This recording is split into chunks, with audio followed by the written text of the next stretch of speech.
Pour consulter un cours et mettre une réservation sur ce cours, il suffit de se rendre dans le calendrier et les réservations depuis la page d'accueil et on sélectionne le cours en question qui nous intéresse. Donc par exemple ici, le cours du lundi 15 avril à 9 heures pour lequel on va rajouter une inscription pour une personne que l'on peut avoir par exemple au téléphone, hein. Ça peut être dans un contexte comme celui-ci. Alors dans ce système de réservation, seul le prénom est obligatoire, puisque en général dans les studios de yoga on raisonne beaucoup par prénom.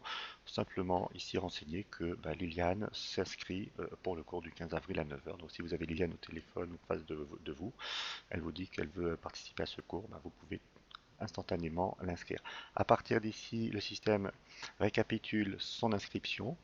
Donc une réservation faite pour Liliane qui a été faite voilà, le 7 avril à minuit 1 dans cet exemple. Mais par contre, YogaSoft Online va instantanément identifier Liliane à la personne qu'elle connaît déjà dans son système, qui est donc Liliane Astruc.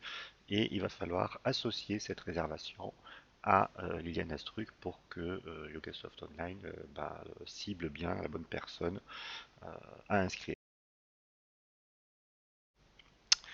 À partir d'ici, on voit que dans notre réservation, les informations complémentaires s'affichent sur ce que YogaSoft Online connaît, donc son nom, son code postal, sa ville, son email également, son numéro de carte ici qui va vraiment spécifier que la personne est réellement identifiée, c'est une information importante.